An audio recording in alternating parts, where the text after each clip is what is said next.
Those small taxpayers who are having turnover less than 1.5 crore in the preceding financial year, मतलब पहले साल में last year के turnover को देखेंगे तो उससे उसमें 1.5 करोड़ से टर्नओवर ज्यादा नहीं होना चाहिए, तो ही वो कॉम्पोजिशन स्कीम के अंदर रजिस्टर कर सकता है।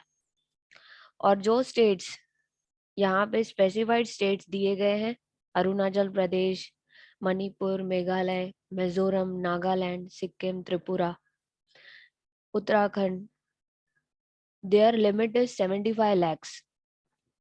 नॉर्थ ईस्टर्न स्टेट्स की स्पेसिफाइड स्टेट्स की कैटेगरी में अगर आता है तो उसका लास्ट ईयर में टर्नओवर 175 lakhs होना चाहिए। अगर उससे ज्यादा है तो वो कॉम्पोजिशन स्कीम में रजिस्टर नहीं कर सकता है। तो हमने देखा कि रजिस्ट्रेशन कैसे की जाती है, टर्नओवर के लिमिट्स क्या क्या रखे गए हैं। उसके बाद आता है यहाँ पर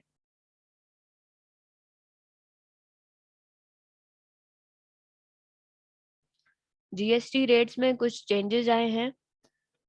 जो ट्रेडर्स है, मैन्युफैक्चरर और ट्रेडर लिखा था पहले, अब ट्रेडर को उन्होंने नीचे वाली कैटेगरी में डाल दिया है, other service providers and traders.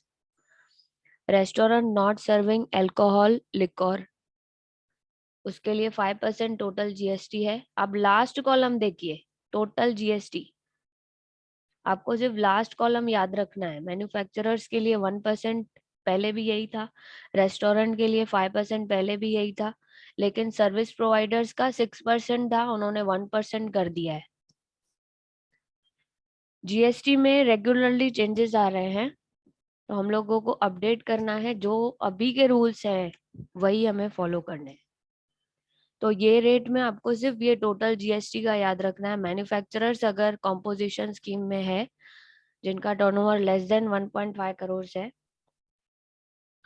यहाँ कोई नॉर्थ ईस्ट स्टेट्स है जैसे उत्तराखंड है, वहाँ का मैन्युफैक्चरर है तो उसके लिए लिमिट है 75 lakhs और उनका जीएसटी रेट है 1%। रजिस्ट्रेशन रजिस्ट्रेशन करने के वक्त आपको टर्नओवर लिमिट देखना है और जीएसटी रेट्स आपको जब भी आप सप्लाई कर रहे हो गुड्स की या सर्विसेज की तो आपको ये रेट्स याद रखना है। अगर सप्लाई ऑफ सर्विसेज है अंडर कॉम्पोजिशन स्कीम तो आपको 1% पे करना है टोटल, यानी 0.5, बिकॉज ये सारा विद इन द स्टेट होता है। कॉम्पोजिशन स्कीम में आप आउटसाइड स्टेट सेल नहीं कर सकते हो। अगर आप आउटसाइड स्टेट सेल करोगे तो वो कॉम्पोजिशन स्कीम के अंदर कंसिडर नहीं होगा, यानी आप उस स्कीम से निकल गए। सपोज कोई कॉम्पोजिशन डीलर इंटर स्टेट यानी स्टेट टू स्टेट सेल कर रहा है, गुड्स सेल कर रहा है या सर्विसेज सप्लाई कर रहा है, तो उस केस में वो कॉम्पोजिशन स्कीम से निकल जाएगा। उसको फिर रेगुलर स्कीम में मंथली फाइलिंग करनी पड़ेगी। यहाँ पे क्वार्टरली फाइलिंग होती है, जीएसटी रिटर्न जो फाइलिंग होगी यहाँ पे क्वार्टरली होगी, मतलब एवरी 3 मंथ्स का परचेज के बिल्स, सेल्स के बिल्स सारे आपको पोर्टल पे अपलोड करने हैं 3 मंथ्स में। ठीक है, और मैंने आपको डेट भी बताई थी 18th of the month following the quarter. इसका मतलब 18 तारीख दूसरे महीने की, 3 महीने खत्म हुए, जो 4th मंथ है उसका 18 तारीख को आपको इसका फाइलिंग करना पड़ेगा और उसका एनुअल रिटर्न फॉर्म है GSTR 4। ठीक है, और GSTR 4 एनुअल रिटर्न है, मतलब 4 क्वार्टर के 4 फाइलिंग करने हैं और GSTR 4 एनुअल रिटर्न भरना है, मतलब टोटल 5 आपको करने हैं। टोटल 5 फॉर्म्स आपको 5 टाइम्स फाइलिंग करनी है। कॉम्पोजिशन स्कीम में हमें कितनी बार स्कीम में फाइलिंग करनी पड़ती है? हर 3 महीने में। ठीक है, मतलब 4 बार हो गया, साल में 4 बार। उसके बाद एक बार एनुअल रिटर्न फाइलिंग करनी है। Is it clear? हेलो?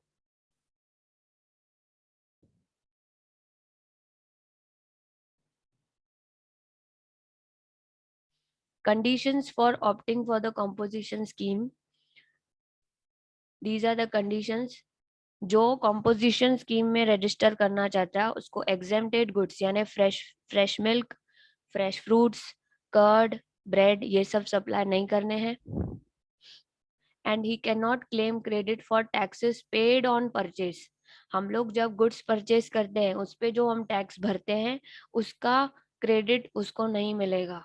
किसको? जो कॉम्पोजिशन स्कीम डीलर है, जो भी बंदा कॉम्पोजिशन स्कीम में रजिस्टर करता है उसको इनपुट टैक्स क्रेडिट की फैसिलिटी नहीं मिलेगी। यानी जो परचेज की टैक्स आउटपुट टैक्स में एडजस्ट होती थी वो नहीं होगी इसमें। ठीक है।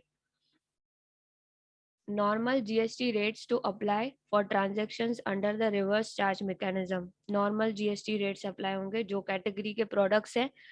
अगर 5% कैटेगरी के गुड्स हैं तो 5% पे करना है। तो नॉर्मल कैटेगरी का टैक्सेस यहाँ पे लगेगा। हर बिल के ऊपर उसको लिखना है कॉम्पोजिशन स्कीम। हर बिल के ऊपर कॉम्पोजिशन स्कीम लिखना है, कॉम्पोजिशन टैक्सेबल पर्सन। ओके। अगर एक ही पैन कार्ड के अंदर दो अलग बिजनेस स्टार्ट किया है, सपोज एक इलेक्ट्रॉनिक गुड्स सेल कर रहा है, दूसरा वेजिटेबल सेल कर रहा है, या कोई मॉल ओपन किया है, तो दोनों एक ही पैन कार्ड के अंदर है। अगर एक कॉम्पोजिशन स्कीम के अंदर है और दूसरा रेगुलर स्कीम के अंदर है तो ऐसा नहीं होता है। दोनों ही आपको दोनों बिजनेस को आपको कॉम्पोजिशन स्कीम में ही लेना है। अगर एक ही पैन कार्ड के अंदर आपका एक कॉम्पोजिशन स्कीम है और दूसरा रेगुलर स्कीम के लिए आप ट्राई कर रहे हो तो ऐसा नहीं होता है। फिर दोनों रेगुलर स्कीम में डालो या दोनों कॉम्पोजिशन स्कीम में डालो, दोनों बिजनेस को। बिजनेस वर्टिकल्स का मतलब दो अलग बिजनेस है एक ही पैन कार्ड के अंदर, या तो इसको इंटायरली रेगुलर स्कीम में जाना चाहिए, मंथली फाइलिंग करे, या तो फिर इसको क्वार्टरली जो फाइलिंग होती है जैसे कॉम्पोजिशन स्कीम में उसमें दोनों बिजनेस को लेके आना है। अगर उसका टर्नओवर दोनों बिजनेस का 1.5 करोड़ से कम है, दोनों बिजनेस का मिला के टर्नओवर लास्ट ईयर में 1.5 सीआर से कम है, तो वो दोनों बिजनेस इसी के अंदर कॉम्पोजिशन स्कीम के अंदर ही रजिस्टर हो जाएंगे।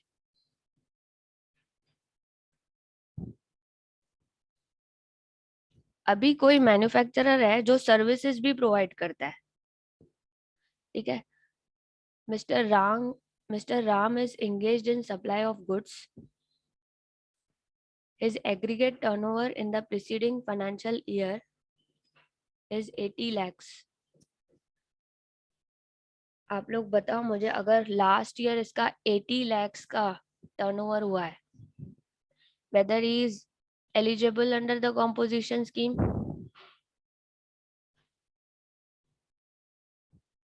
Yes, 1.5 CR से 80 lakhs कम है। लिमिट क्या है? 1.5 CR। उससे कम है ना इसका टर्नओवर, तो ये रजिस्टर हो गया। किसके अंदर रजिस्टर हो गया? Ram. Mr. Ram is supplying goods worth rupees 80 lakhs in the last year, which is less than 1.5 crore. So he can easily register under the scheme. एक बार स्कीम के अंदर आ गया, उसके बाद क्या करना है इसको? अगर ये कोई सर्विसेज सप्लाई कर रहा है, मैन्युफैक्चरर है, गुड्स सप्लाई कर रहा है और सर्विसेज भी दे रहा है, तो उसकी सर्विसेज 10% ऑफ टर्नओवर होनी चाहिए या 5 lakhs whichever is higher. He can supply services up to the value of 8 lakhs or 5 lakhs, whichever is higher, 10% of 80 lakhs. Thus, he can supply services up to a value of 8 lakhs in the current financial year. जो goods supply कर रहा है वो services का limit क्या रखा है उन्होंने? 10% ऑफ टर्नओवर और 5 लाख whichever is higher. ये याद रखना है, 10% ऑफ टर्नओवर और 5 lakhs। आगे क्या बोलना है? whichever is higher. जो मैन्युफैक्चरर है वो सर्विसेज सप्लाई कर सकता है, लेकिन आपको ये दोनों ए और बी याद रखना है। A और B, whichever is higher. A क्या है, लिखो फटाफट चैट बॉक्स में. What is A? ये भी कॉम्पोजिशन स्कीम का ही है. What is A and what is B? Whichever is higher.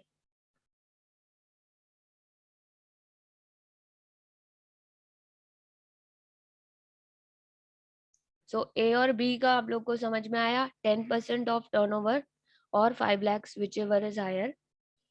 If the value of services, किसी मैन्युफैक्चरर का सर्विसेज अगर 8 लाख से ज्यादा हो गया, 80 लाख टर्नओवर है, उसका 8%, उसका सॉरी 10%, 8 लाख से अगर ज्यादा सर्विसेज दी है तो वो एलिजिबल नहीं रहेगा कॉम्पोजिशन स्कीम के अंदर. Then he has to go for the regular scheme, that is monthly filing.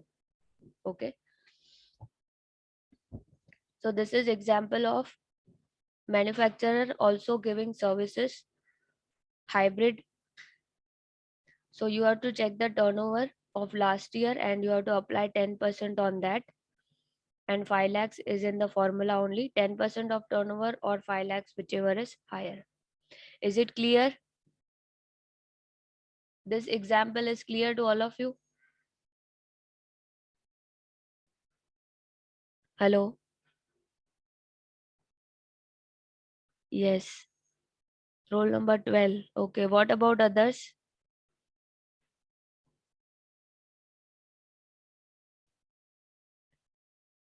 समझ में आया तो फिर हम लोग आगे बढ़ेंगे, नहीं तो एक बार रिपीट करूंगी मैं आपके लिए. Yes, okay.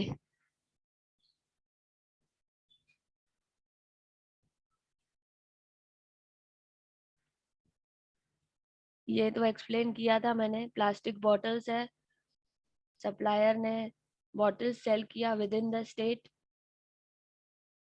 Sorry union territory को सेल किया है. Sarvottam supplier is in the Dadra and Nagar Haveli union territory है. They sold plastic bottles at ₹20 each. Compute the GST at 18%. CGST will go to central government, Central Goods Service Tax, and UTGST will go to Union Territory. So it is a dual taxation on the same amount.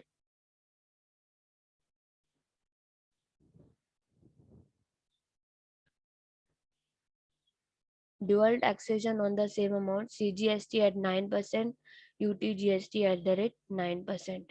Total 2,36,000.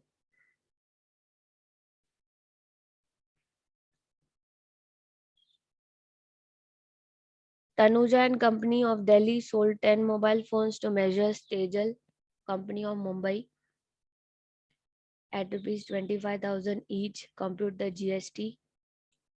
This is the value of supply of goods. Supply of goods, okay.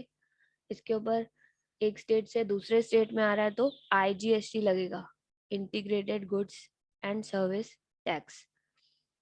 अगर with in the state होता है तो हम लोग को CGST और SGST दो में बाइफर्केशन करना है. अगर स्टेट टू स्टेट हो रहा है सेल तो हमें डायरेक्ट इंटीग्रेटेड टैक्स लगाना है. Integrated goods and service tax at 18%. Total value of supply 2,95,000. तो ये इनवॉइस के अंदर IGST कब लगेगा? जब स्टेट टू स्टेट सेल होगा. जब with in the state sale हो रहा है तो आपको CGST एंड SGST लगाना है.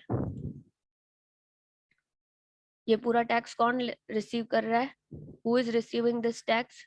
Central government will receive the interstate tax. So entire amount will go to the central government.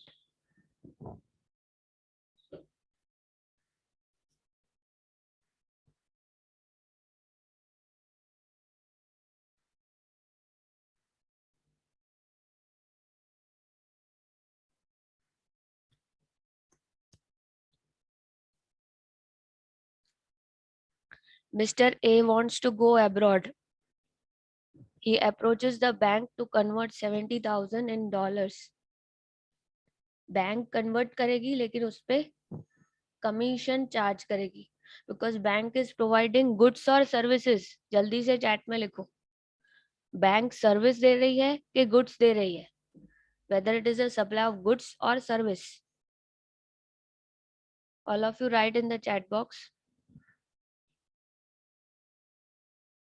Very good. Roll number 24.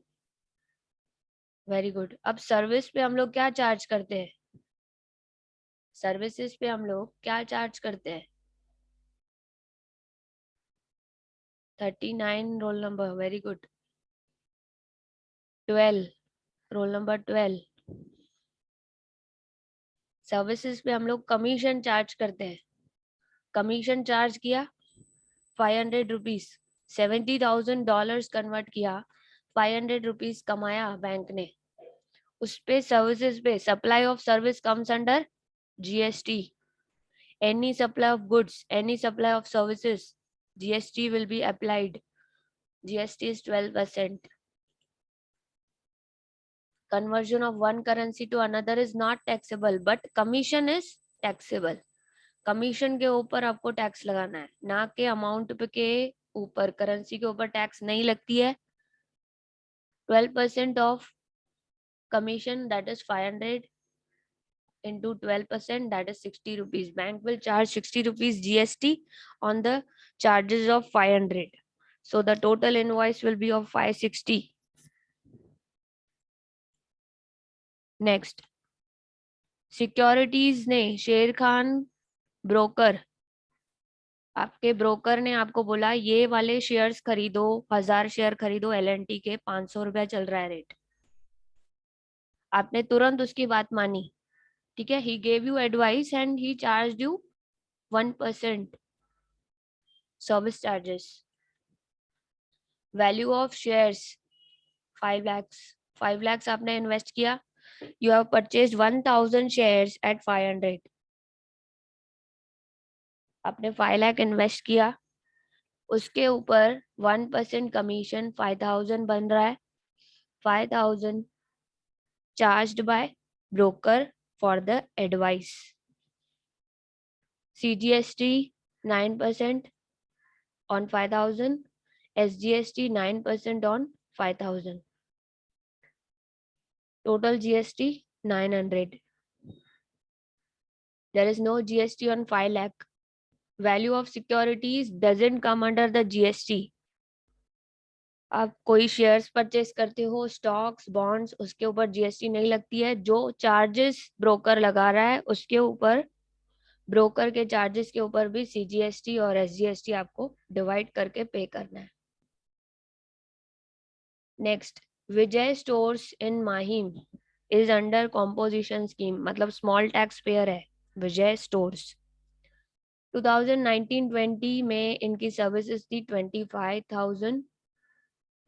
The turnover of the store in the preceding year is 68,25,000, including 25,000 for services and 68 lakh for goods. ध्यान से पढ़ो. Last year, preceding मतलब last year, इनका total turnover था 68 lakhs goods supply of goods 68 lakhs and 25,000 services. Can the store continue under composition scheme? मैंने आपको बताया है, जो गुड्स सप्लाई करता है अगर वो सर्विसेज दे रहा है तो कौन सी फॉर्मूला लगाएंगे? Roll number 12. Hello,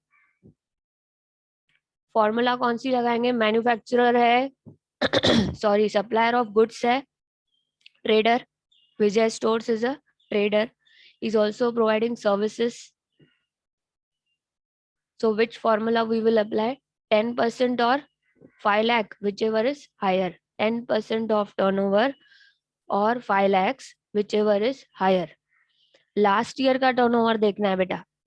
10% of 68 lakhs, जितने के गुड्स सप्लाई किए हैं वो लेना है. 68 lakhs का 10% और 5 lakhs, whichever is higher. Amount क्या आएगा? जल्दी से चैट बॉक्स में बताओ. 68 lakhs का 10% कितना आएगा? Role number 39।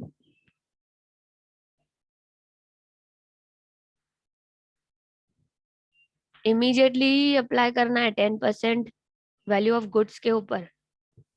68 lakhs है value of goods.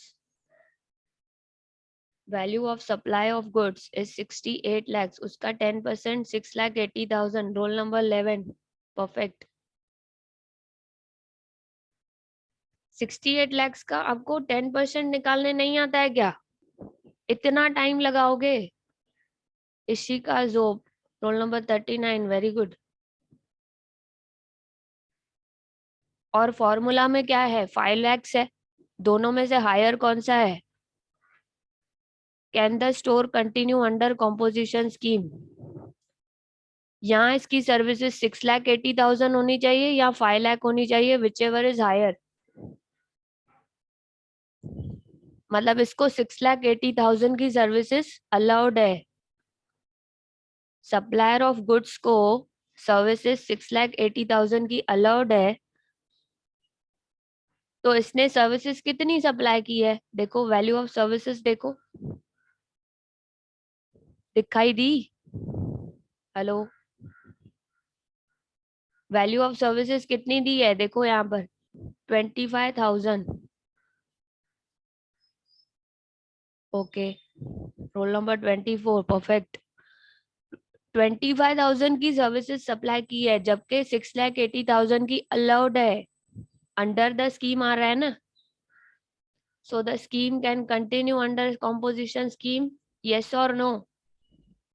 Tell me in the chat box. 6,80,000 के अंदर आ रही है सर्विसेज, तो ये अलाउड है। Measures Vijay store can continue with the composition scheme. 6,80,000 तक अलाउड है इसको, और ये लोग कंटिन्यू कर सकते हैं कॉम्पोजिशन स्कीम में। अभी आपको समझ में आया 10% कैसे लगाना है, 5 लाख कहाँ पे लगाना है।